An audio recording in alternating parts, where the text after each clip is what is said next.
You think you know the sound of your own house at night, the quiet hum of appliances, the soft creak of wood settling. But there's one sound that doesn't belong at midnight. Metal scraping against metal. That's what stopped me cold the moment I stepped through the front door. I hadn't planned to be out that late. Grief does that to you.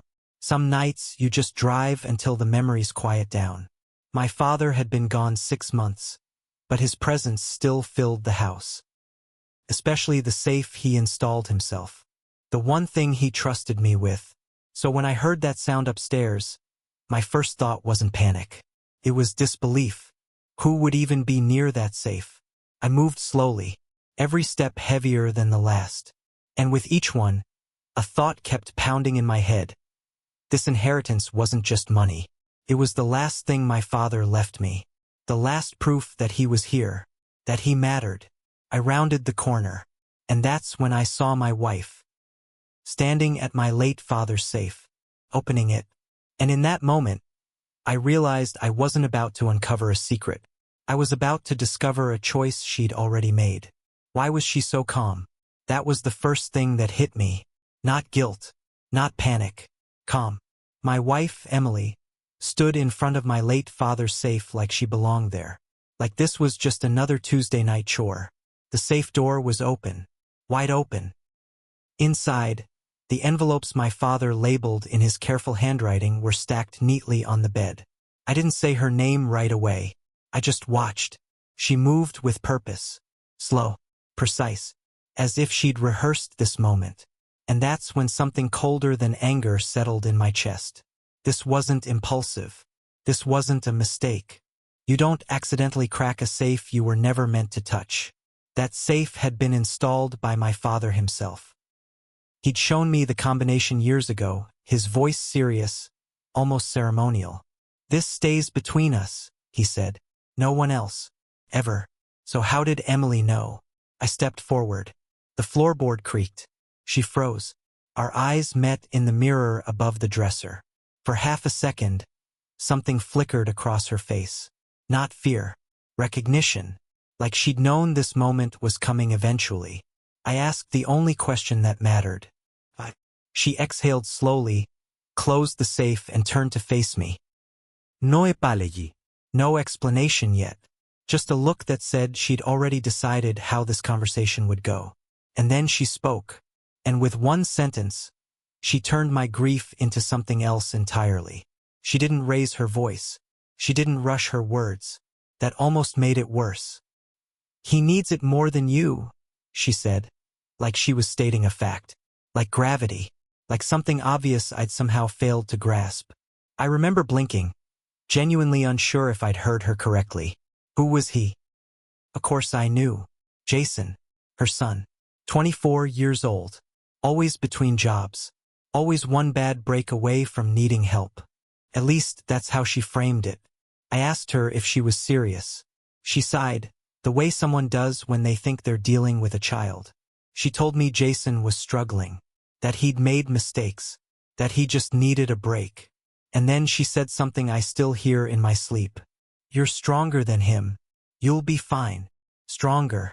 As if grief had a hierarchy. As if losing a father was easier than being irresponsible. I reminded her that this wasn't household money. This wasn't shared savings. This was my father's. Something he'd left for me. Something he trusted me to protect. She crossed her arms. Her tone hardened.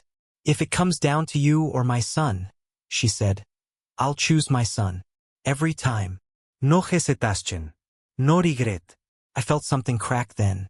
Not loudly. Quietly. Like ice under too much weight. And as she turned back to the bed, gathering what she wanted to take, I realized this wasn't about money anymore. It was about who she'd already chosen. And what that meant for me was only just beginning. Have you ever noticed how silence can be louder than shouting? After she said it, the room went quiet. No arguing. No slammed doors. Emily finished what she was doing like the conversation was over. Like the verdict had already been delivered. I stood there a moment longer, then walked away without another word. That confused her. I could tell. I lay in bed that night staring at the ceiling while she slept beside me. breathing evenly, untouched by what she'd just done. Every few minutes, my mind dragged me back to my father. His voice, his hands tightening the bolts on that safe. The way he said, "Some things you protect, even from the people you love." That's when the pieces started clicking into place. This hadn't been spontaneous. She knew the combination, which meant she'd asked for it, or watched me enter it, or planned this long before that night. She'd waited until I was gone, until the house was quiet, until she thought there'd be no witnesses. Anger came and went. What stayed was clarity. I wasn't going to scream. I wasn't going to beg.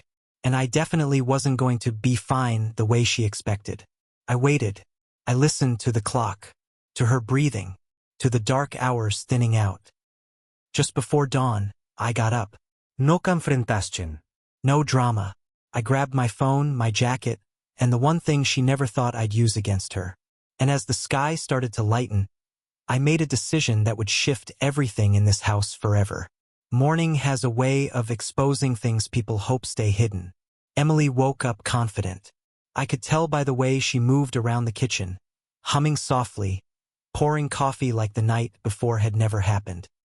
Like she hadn't crossed a line that couldn't be uncrossed. For a moment, I almost wondered if I'd imagined it. Then she checked her phone. Her smile faded. She frowned, tapped the screen again, then again. I watched from the doorway as confusion crept in, followed quickly by irritation. She asked if the internet was down, if the bank app was glitching. I didn't answer. That's when Jason called. I didn't hear his words, but I saw her face change with every sentence. The color drained from her cheeks.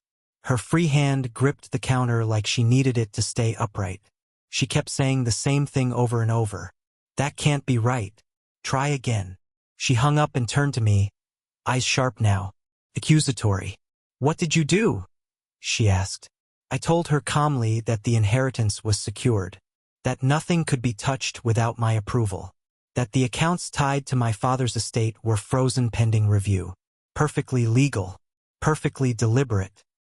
She exploded, called me controlling, heartless, accused me of punishing her son. I looked at her and said the only truth left.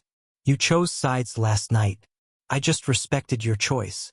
That's when she realized this wasn't about money anymore. And that realization hit her harder than anything I'd said. What my father left me wasn't just sitting in that safe. Standing there watching Emily unravel, I finally understood that. The money was never the point. It was the test. A quiet one. The kind that reveals who people are when they think no one's watching. My father had trusted me with that inheritance, yes, but more than that, he'd trusted me to protect myself. I thought back to the night I heard the metal scrape. How my first instinct was disbelief, not anger. How I wanted there to be another explanation. But there wasn't. There was only a choice. Hers. And then, eventually, mine. I didn't feel victorious. I didn't feel proud. I felt clear. Clear about where I stood. Clear about what kind of marriage I was actually in. And clear about what I would never accept again. Some people think betrayal is loud, explosive, obvious. But most of the time it's quiet. It sounds like someone saying, "You'll be fine," while they take something that was never theirs. So let me ask you, what would you have done in my place? If this story made you think, share it. Talk about it. These situations happen more than people admit.